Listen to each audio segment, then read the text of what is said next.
Hello, my name is Hugh Preston, uh, and Saderingrad Productions is coming out with its first motion picture movie, the new Frater versus Retro, the motion picture. They have been running their show all year long, and now they are making a movie. And I'm going to interview and do a series of interviews with each of the different cast members. First to start here with Frater SH. How are you doing? Oh, hey, good, you. Yeah, never seen you before. Who are you again? Uh, oh, I don't know, but we're having a good time here. Um, where did you come up with this movie? Well, Hugh, I hadn't done this gaming show in so many years. I just didn't care anymore. And, well, you see, what happened was the PS4. I discovered, well, you could just record these games so easy. Put it on a little flash drive and little thumb drive, and there you go. And you put it in your computer, and now you just have to use Audacity and Windows Movie Maker, and there you go. That's all it takes. That's quite a budget. No. No. Oh, no. It's not quite a budget, you. Um, yeah. So, we must ask you, where did you meet Gregory Peck? Gregory, yeah, he goes to the Elmer's Tainted Horse meets Snack Shack of Crackton, Ohio. Me and Pooh Guppy, we had just gotten done at the junkyard. I showed up to pick up Pooh Guppy, and he had gotten permanently suspended. Um, and really, so really, we went there, and there it was. You two aged actors eating very bitterly, like a malaise kind of look down on their food. Like Gregory was just like sort of had this look like why, and Peter Graves was like why isn't anyone watching biography? So I kind of went, it would be really cool to have these guys incorporated into a podcast because to be honest with you, I can't. At the time I couldn't afford to do modern gaming. I would need a capture card. I would need to have bought better internet, to get a better connection. I would have had to. I wasn't committed. There was very cheapy kind of ways to broadcast back then. Now they call it screeno capture. The computer I have right now, actually, tell you the truth, I can't do that with this computer, um, because it's just acting like an ass. It makes a weird kind of screechy sound in the background, and I don't have the computer knowledge to understand these things. I really sometimes envy these people, and they could easily figure these things out with their computers. Maybe I should have taken a computer class at the local community college. But that's really interesting. Uh, but what is the point of the movie?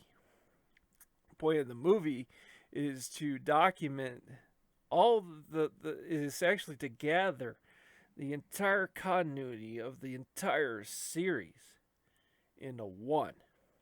Instead of just mentioning little blurbs in each show, because for 2018 here, we've been running all these shows, and we've been sort of reinventing the way the show was. And to be honest with you, Hugh, we when we originally ran the show on Blip TV, not really many people saw it. Like I have no idea how many. I mean, I remember we had a guy from Australia, so it was really good. So I was so proud of that. Just that one comment was enough. But we gotta reinvent it, and we gotta.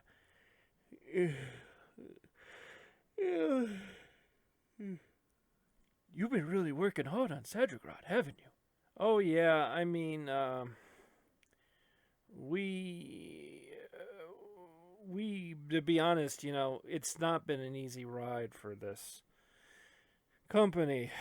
We've been struggling to remain relevant.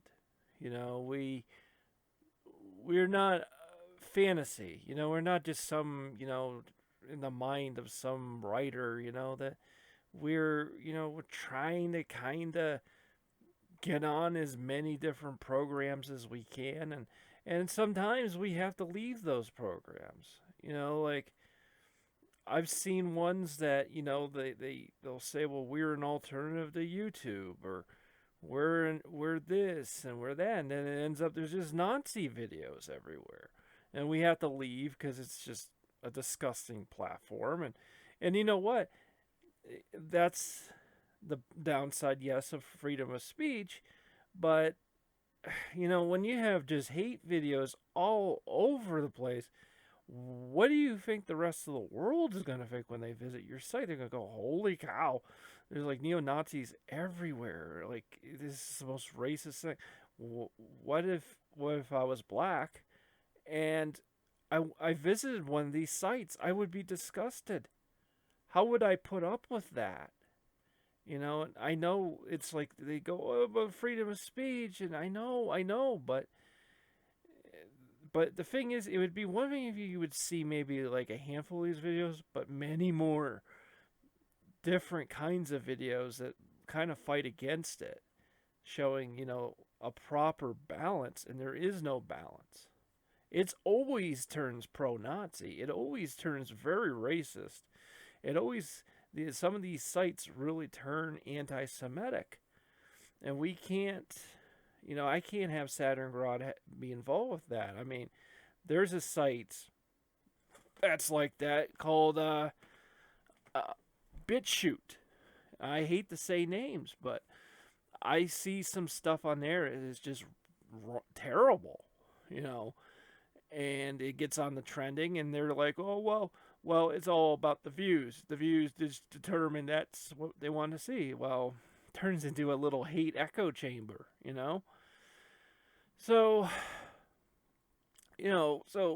so far, what we like about VidMe is they do stop that, and it creates a better environment. Is things perfect here? It's never going to be perfect. What you're looking for in that case, if you want perfect, is you want something decentralized, so you probably need to go to like library. But the normal casual viewer, Hugh, will not know how to run something like that. They're going to literally be sitting there going, how do I find anything?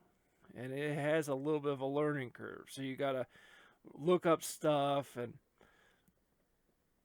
really would be great if it came with its own manual. You can just download that or something.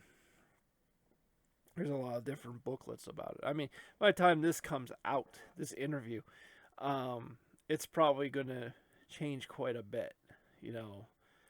Like it's its own little internal internet, like an intranet almost, and that's a good thing. That's a good thing, because then it can't be manipulated by Google and Amazon and stuff, and that's a good thing. Well, it's a good thing. It's a really deep talk. Oh yeah, I mean, it's not easy. I mean, I know a lot of people would say, well, I can't wait to do YouTube full time or VidMe full time, and it's like, I hate to tell you, sometimes having a full time job is easier, because with that, you only need to think about A, B, and C. As long as you don't pick up a job that's like a million things at once, because usually you're going to end up quitting that within about a week. But let's say an okay job, just okay, and then as a result, you're just sort of like, so, well, the movie is going to be out in a few weeks. And I hope you have fun, Hugh, interviewing Pooguppy Adams and Mr. Peck and Peter Graves and We'll see who else you have in plan. Oh yes, we were going to try to interview as many as possible. Well, good luck, Hugh. Thank you. That was Frater SH, who is who is the owner of Saderingrad Productions, and owns the Lulu.com Saderingrad site, which sells all kinds of books in his conspiracy and spirituality store. See you next time.